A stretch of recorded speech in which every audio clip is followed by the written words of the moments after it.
Aí, Como e que está aí, você? Tudo tranquilo, mano? tudo tranquilo, né? Com essa carga de trabalho ainda. Pelo menos eu não sei, já vou, não, né, não é reclamar, mas puta merda, que depois que a gente entrou aí na questão da pandemia, pelo menos a minha carga de trabalho aumentou bizarramente. Tipo, tempo que eu ia chegar lá no evento, ia ter, né, o after, tipo, um dia antes, ou um dia depois, né, pô, cadê, Exato. né? Daí agora tem que trabalhar, né? Não dá pra ficar Exato. bebendo. Isso que é treta, né? Porque, tipo, nos eventos agora, tipo, vou parar de trabalhar 5 minutos antes pra conectar, né? Foi o que eu acabei de fazer. Tipo, eu falei, pô, tava numa reunião, saí correndo, entrei nessa outra. Entrei, vim aqui, eu falei, pô, cadê aquele, né? Cadê, pô, vamos lá trocar uma ideia com o pessoal. Sinto muita falta disso. Então, Também. por favor, troquem ideias comigo. Aquela carente, né? Aquela pessoa carente. Troquem ideias comigo nos outros canais. Inclusive está aqui o Twitter da Shame. Colhem lá, mano. Vai trocar ideia com ela. Muito. Mano, eu vi a Shame aqui na Bélgica palestrando Você maravilhosamente foi lá bem. ver? A foda. Eu peguei, quando eu consegui entrar na sala, tá ligado? Tava um Sim. inferno. É um ponto que eu critico, ó, critico. A Fosden é porque tem muito palestrante foda em algumas trilhas e é impossível você entrar para ver. Tipo, Lá na de Gold Gol tava, tinha e o Container. Campoy, né? Que lotou, né? Pois é. Campoy Foi tava, tinha loucura. algumas. Mas eu vi um pedacinho, vi um pedacinho. Sensacional demais. Você tira onda demais. Muito louco, muito louco. Eu penso, já que vão ter que trabalhar, né? Como seu Madruga diz, não existe trabalho ruim, ruim é ter que trabalhar. Então vamos trabalhar e se divertir. É tipo isso daí. Ó, eu não vou pegar mais tomar seu tempo, que eu já te atrasei bastante aqui. Imagina, imagina. Tem, Eu tenho 25 minutos, é isso, né? tem. 25 minutos. Tá. Você consegue compartilhar a sua tela, o slide? Daí eu já. Consigo. Eu até tava tentando, deixa eu ver aqui. Eu quero, deixa eu ver se eu Ó, consigo. não, aqui, ó, colocar aqui. Principal Solution Engineer, Developer Advocate, Cloud Native Machine Learning, Specialist at Oracle, QCon Programming Committee, GopherCon Brasil, Conference Chair. Caralho, velho. Que currículo é esse?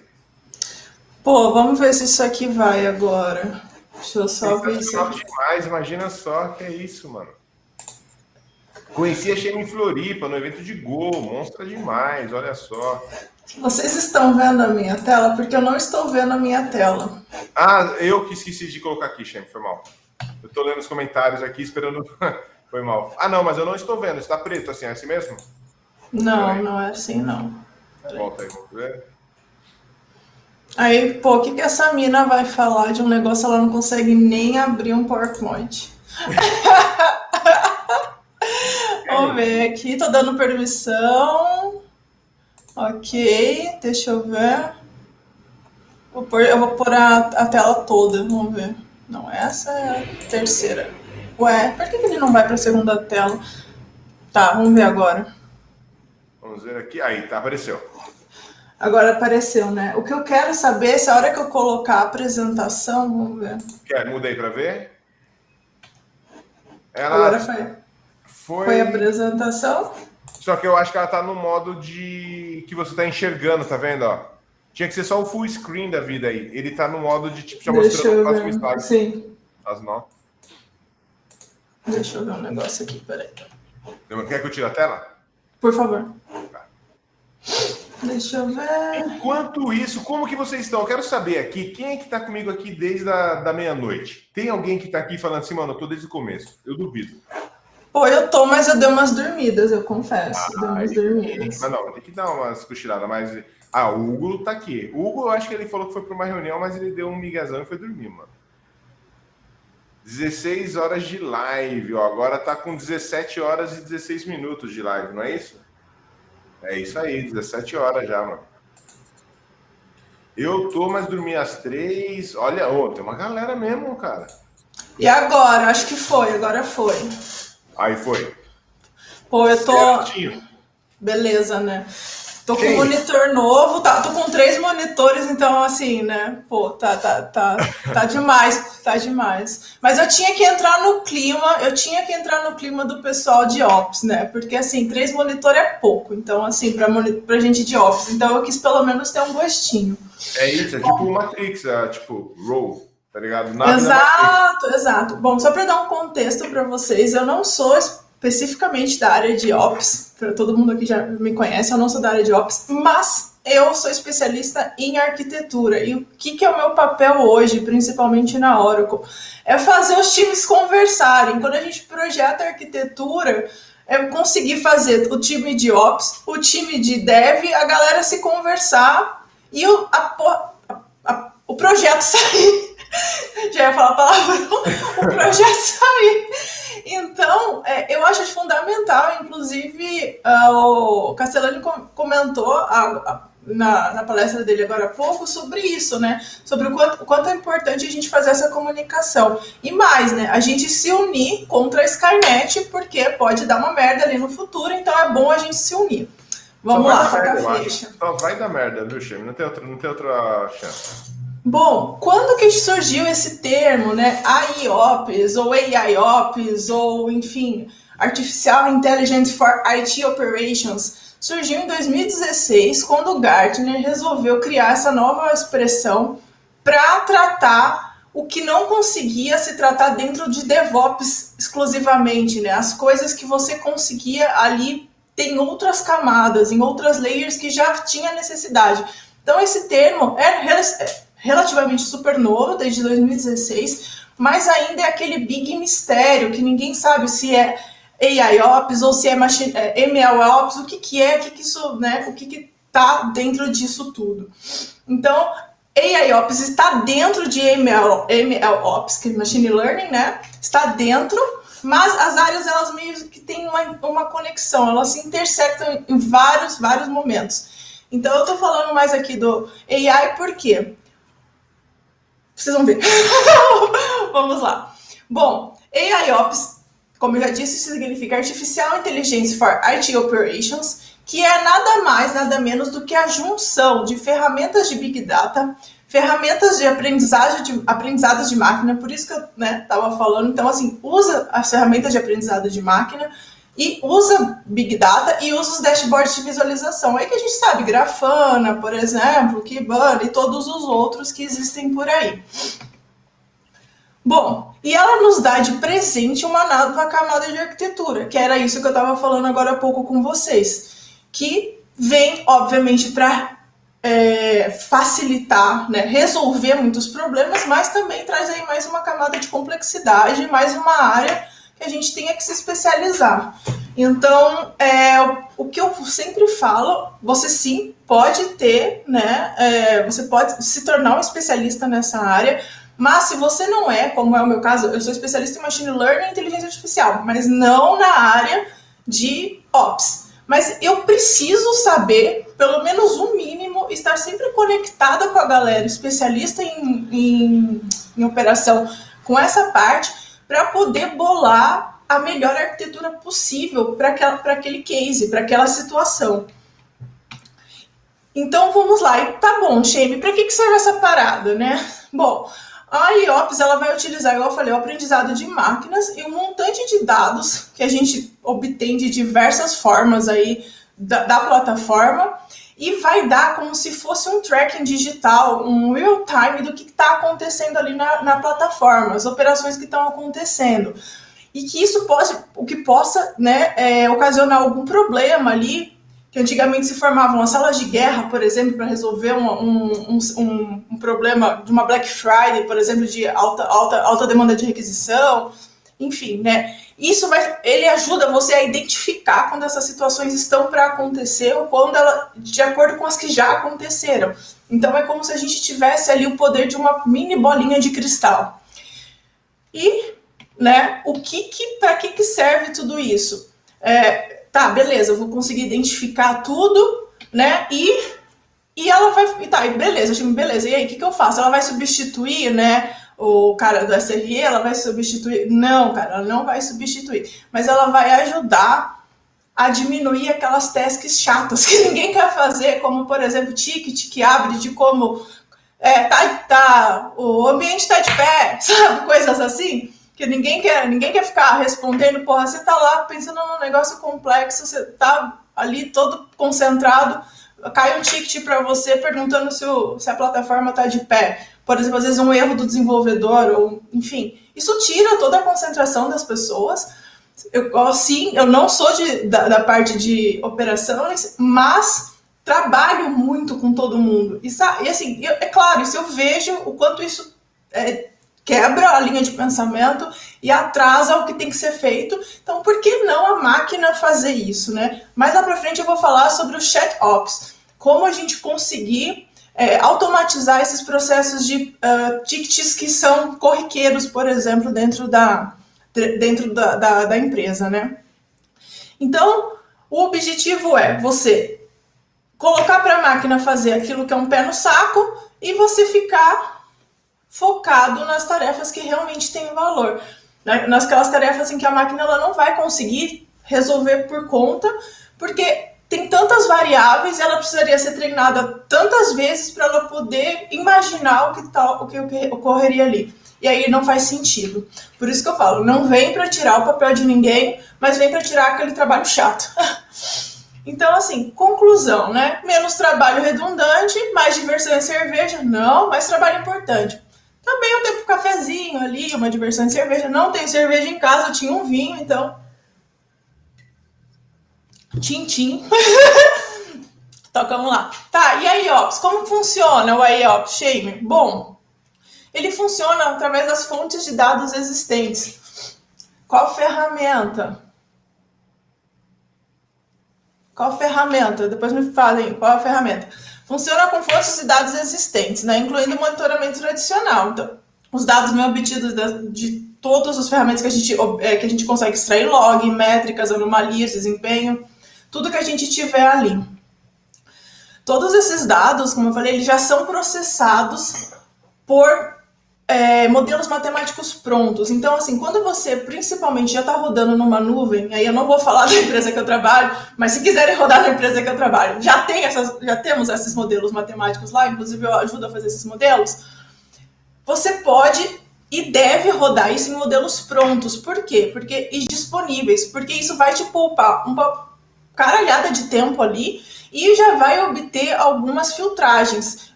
Com uma acurácia perfeita? Não, mas você já vai ter ali pelo menos uma orientação do que fazer, sabe? Com aquelas métricas, com aqueles logs, vai conseguir fazer uns clusters para ver qual que é o mais frequente, qual que é o menos. E óbvio, com o passar do tempo, se você colocar ali, né, uma inteligência artificialzinha para poder ir filtrando e melhorando para o seu caso específico, né, vai melhorando essa acurácia. Então, assim, mas significa que você colocar ali em qualquer player de cloud, por exemplo, para rodar a minha infraestrutura, essa parte de detecção de anomalias, por exemplo, essa parte de comportamento das aplicações, eu preciso desenvolver o meu modelo matemático? Não, você não precisa. Você pode? Pode, mas você não precisa. E por que eu estou falando disso tudo? Porque hoje é uma grande barreira ainda o AIOps e o MLOps, por quê? Esse processo de desenvolver, né, modelos matemáticos é um processo muito caro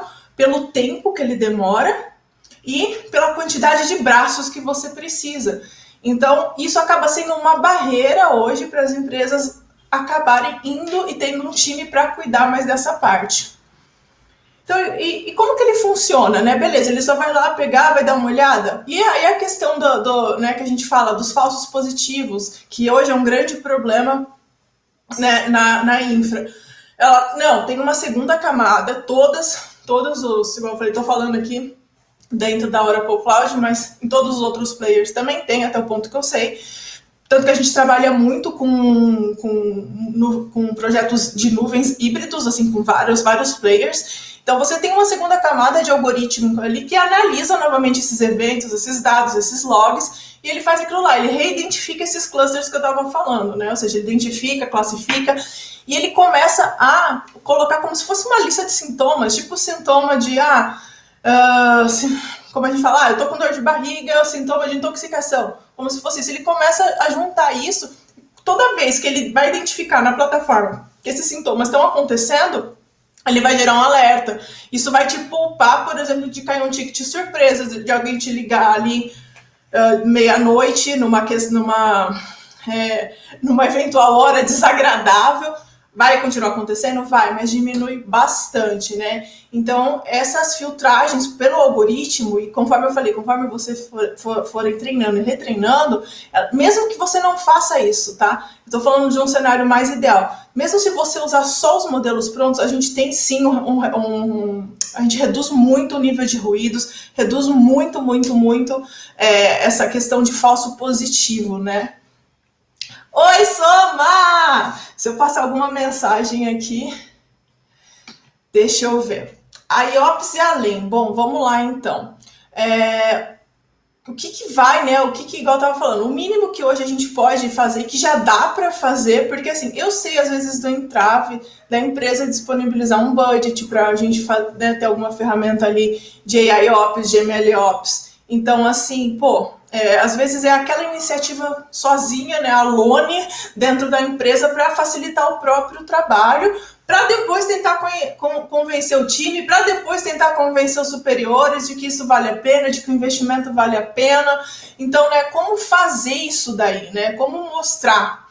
Bom, falando disso, por isso que eu falei, vocês podem usar os modelos prontos, as ferramentas prontas já para começar a provar e mostrar que, olha, eu posso colocar isso aqui para identificar, por exemplo, como uma plataforma está fora do ar. Simplesmente assim, um modelo de alerta mais simples, mas não só para avisar, como hoje tem muitas outras ferramentas que fazem isso, que notificam, mas para começar a prever com alguns sinais, com algumas métricas que está coletando, com alguns dados, que eu estava falando ali, que isso vai acontecer antecipadamente. E, querendo ou não, isso gera valor. Só que é muito difícil ainda hoje a gente conseguir mensurar isso, colocar isso num relatório e provar o valor disso, né?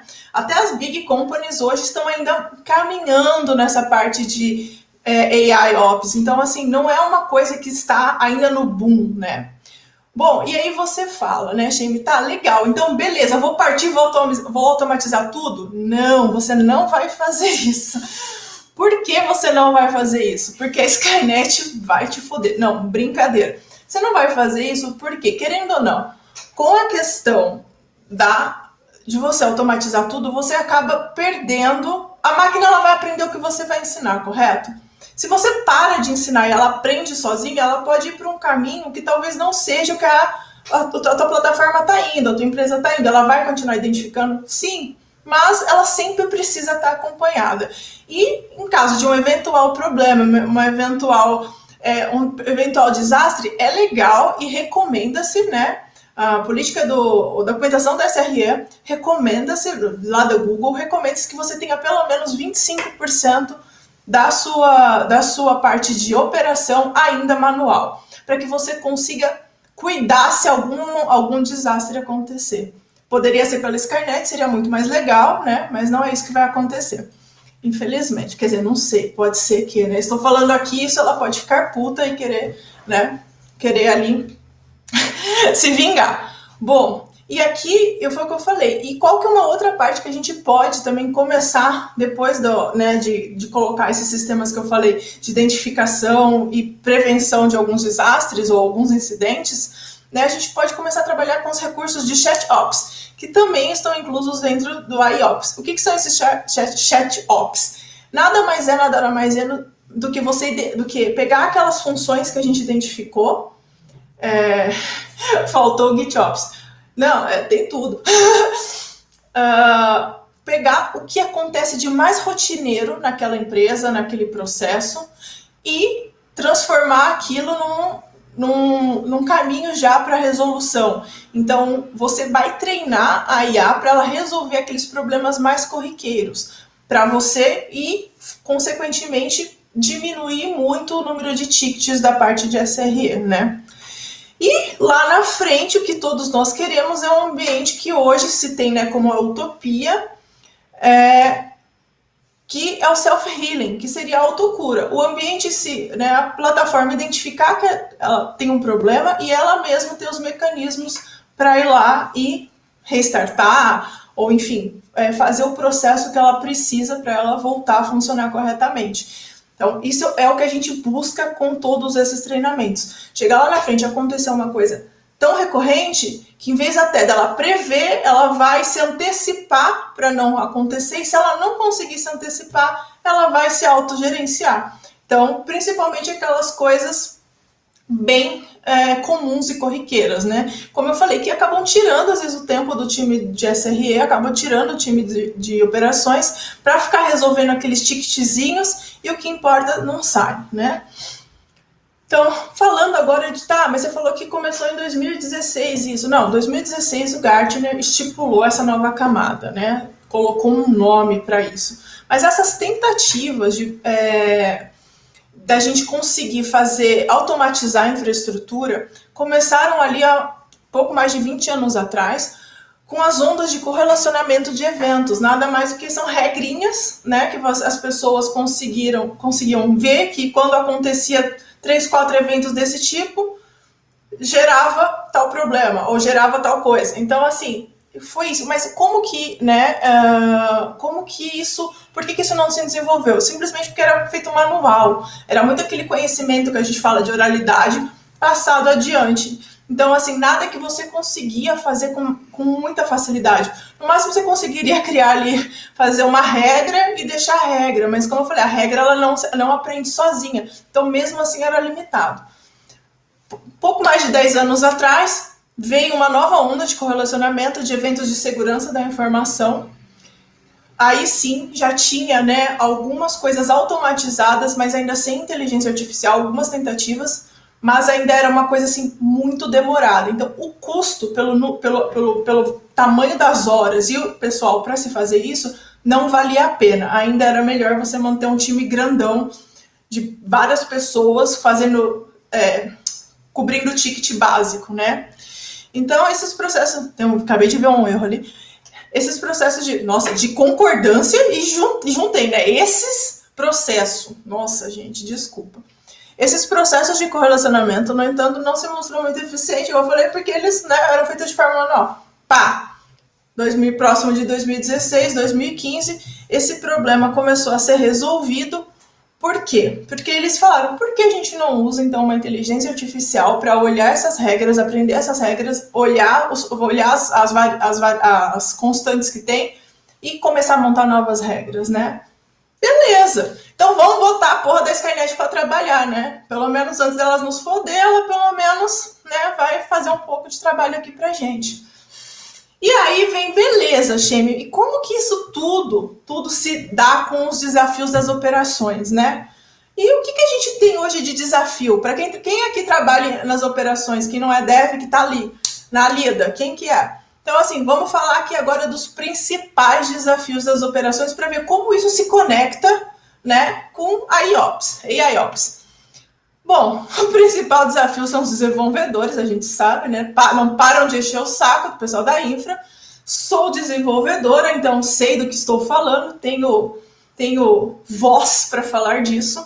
Tanto que posso citar vários amigos queridos, como o Mioranza, o Mimi e Eglin, que inclusive Mioranza fiz uma palestra com ele no DevOps Days Campinas.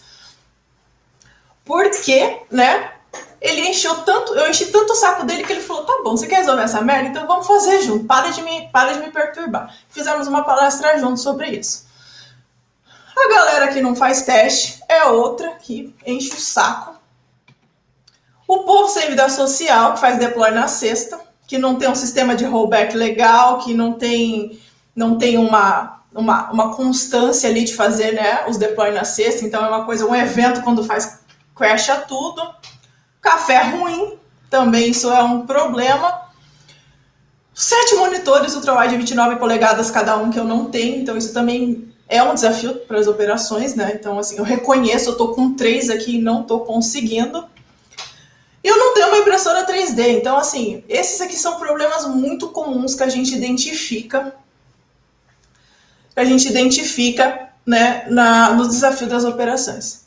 Brincadeiras à parte, falando dos problemas sérios, o problema são as camadas, né? Hoje são grandes problemas. Então, por que camadas? Por exemplo, as camadas, quando a gente está falando ali dos sistemas, né, de como se acontece dentro ali do time, como que... Aí eu sei que tem várias metodologias de trabalho, mas em geral a gente pode extrair ali uma camada de colaboração com ticket, mais notificações e mais chats, que eu falei que é aquela, né, não me deixam em paz, socorro, vou ali no banheiro, né, arrumar as coisas no banheiro porque é o único lugar que eu vou ter paz. Os incontáveis tipos de ferramentas.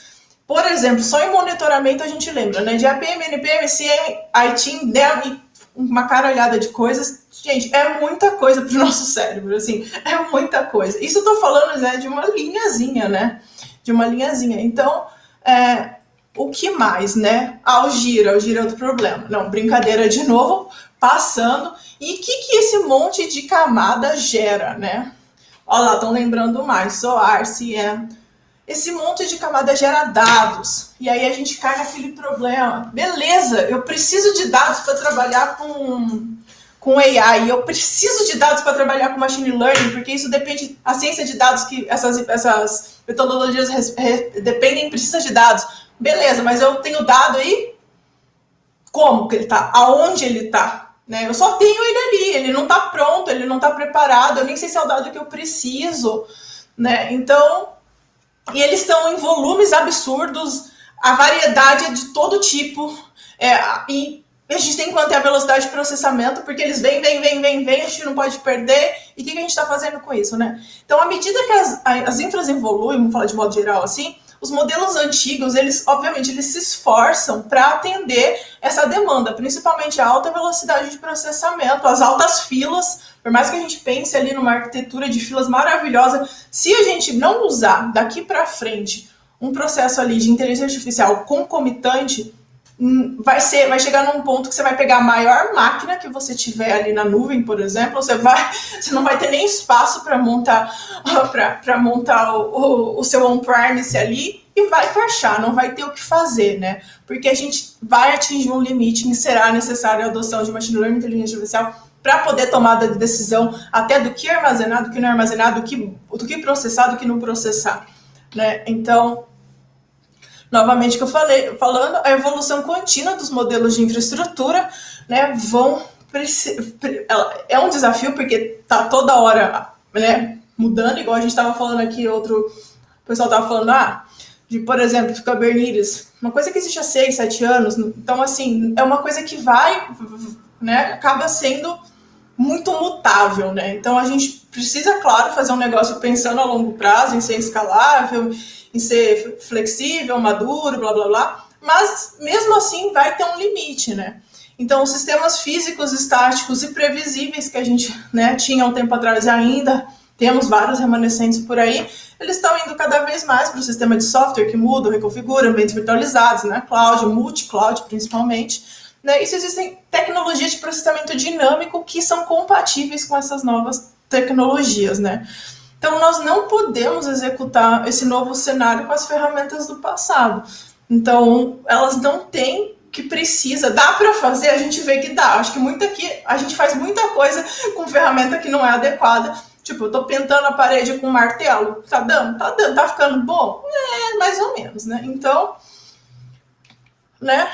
Então, é aquilo lá. E agora aqui eu venho propor um exercício, já estou finalizando, para vocês, para, né, o futuro, né, da AIOps. Que seriam, né, os eventos de correlação e automação, são essas novas camadas. Então, assim, se você decidir, né, na sua empresa ou no seu projeto pessoal, né, ali, o que você pode colocar ali de prós e contras, né, para poder fazer o que isso traz, né, de prós e contras que a gente consegue ali elencar. Então eu deixei isso aqui em branco de propósito, porque assim, não é uma coisa tão clara, não é uma coisa que vai funcionar para todas as empresas, tem empresas que vai ter mais prós do que contras, os pesos também são diferentes. Então, é importante, antes da gente, né, igual eu falei, vai chegar um momento que isso vai ser inevitável, mas hoje, né, o que eu posso fazer dentro dessa camada de AIOps? Eu não preciso fazer ela completa.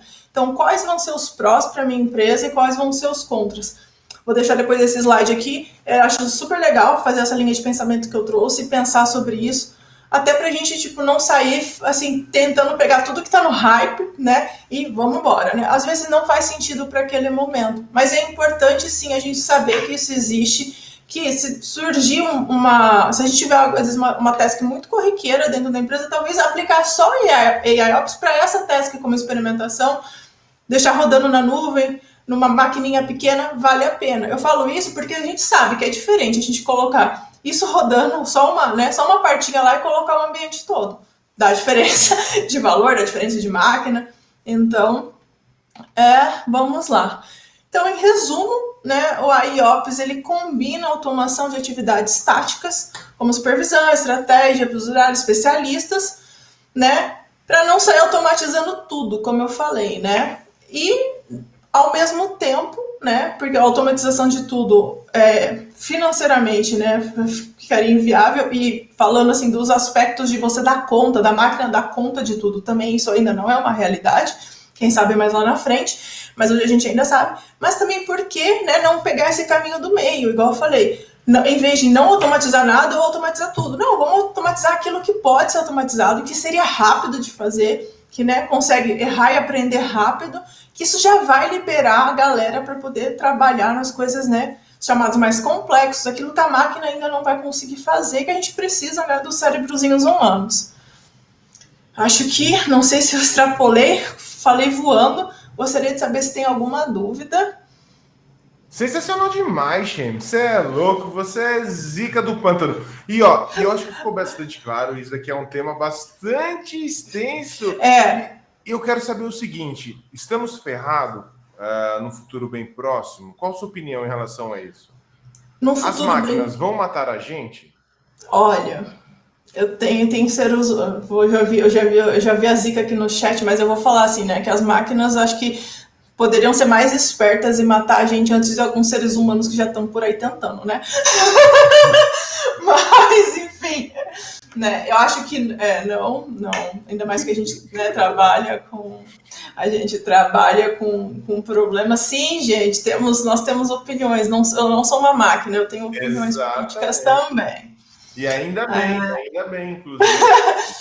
Então, eu acho que se a máquina... Desculpa. Mas eu acredito sim que a gente está chegando num ponto, e eu tenho pego vários, nossa, pegado é ótimo, meu português tá ótimo, né?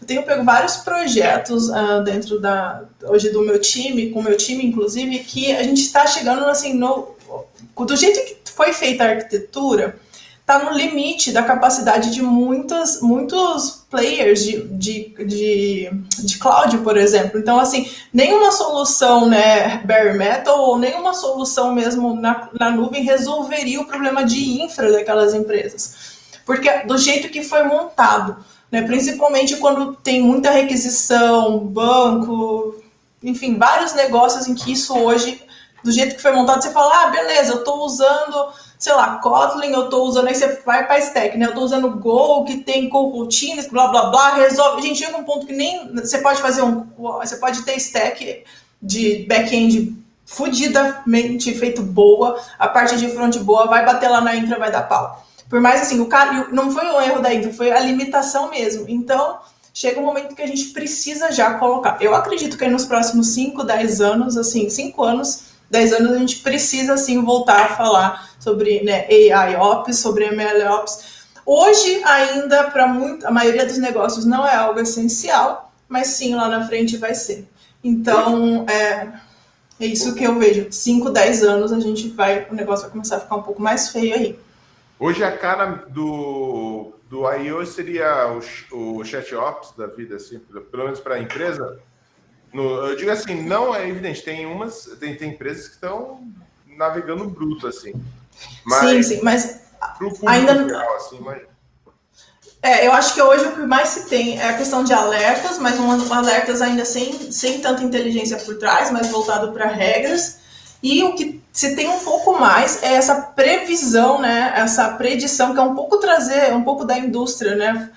Que 4.0 agora 5.0, trazer um pouco desse tipo de processo para dentro da infraestrutura mesmo das áreas de TI, de você começar a ter predição para poder ver ali o que vai acontecer e tomar uma decisão por conta, uma decisão gerenciada pelo ser humano e não a máquina tomar a decisão por conta ainda, mas gerenciada, observada, você já tem ali alguma chance de, como se fosse um disaster recovery antes do desastre acontecer, sabe? Então você já começa a ter isso. Mas hoje, além disso, igual você falou, o ChatOps é muito utilizado principalmente por grandes empresas. E mesmo assim, você pergunta, às vezes não se tem o cálculo do valor que isso gera, né? Porque só quem trabalha ali na infra, igual eu falei, eu sempre fiz questão de estar próximo do pessoal para entender o quanto a minha chamadinha de dev entrando ali no ticket do cara fodia o dia dele, entendeu? Então, assim, aí eu sou só uma. Aí você imagina um time de ops que lida com, sei lá, uma caralhada de squad, sabe? Como que a gente faz? Então, identificar quais que são os mais recorrentes e sim, transformar isso num processo automatizado. Do tipo, gera ali uma linha de comando que, né, a máquina vai jogar sozinha, sei lá, vai levantar a plataforma. Aí não, né, tem inúmeros problemas. Mas eu vejo que isso sim ajuda um monte, mas entendo que hoje, pelo número reduzido de pessoas, a quantidade de tarefas, a gente sabe, né? Olha o nosso mercado aí de TI, como é que tá. Então, o número de tarefas que tem.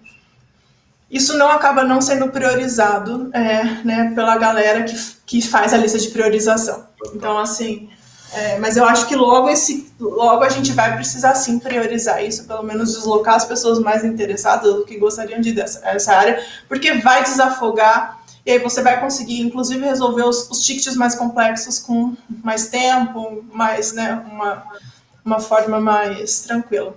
Exato, Desculpa aí. Vai gastar o seu tempo com coisas mais complexas, juntando... Exato. Tipo, escolhendo o tipo de vinho, tipo de cerveja. Exato. Ô, Shen, tem uma pessoa que eu tenho inveja que o tempo vai passando e vai ficando cada vez mais novo, porque eu conheço o Guto, aí o Guto tá na internet desde 1910, foi com a fundação do Corinthians ali, mais ou menos. Maluco, tá cada vez mais novo, mano. Que porra é essa? Que água que é essa aí de Brasília aí, Guto?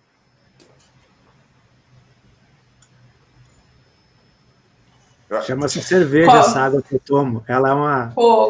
É o Benjamin Button. Sensacional. Shane, maravilhosa. Muito obrigada. Eu tô vendo as perguntas, eu vou responder, gente, com calma agora, porque não deu tempo, mas eu vou respondendo aqui. Fechou. E aí, estende também lá no Twitter da Shane, vai lá trocar ideia com ela, porque sempre é sensacional demais. Sigam a Shane. Shane, bom dia. Verdade, tá aqui, ó. Sigam, eu só tenho... o LinkedIn eu não uso, gente, tá lá por tá. LinkedIn tá lá por tá. Enfim, então não vou nem divulgar, porque não abre aquela porcaria. O Instagram também não uso, então o que eu tenho aqui é o Twitter, e se vocês quiserem ver alguém jogando muito, muito, muito mal, principalmente Metroidvania Games, entra lá no Twitch. Eu vou colar, não sabia não que estava na Twitch. Eu tô na Twitch, mas é que eu jogo muito mal, então assim, certeza que o sistema de recomendação nunca vai recomendar. Quero ver depois, quero ver. Bem, Shane, beijão, aproveita bem o vinho aí, boa sexta e qualquer coisa é nóis. Tchau, Shane. Parabéns, hein? Tchau, Guto.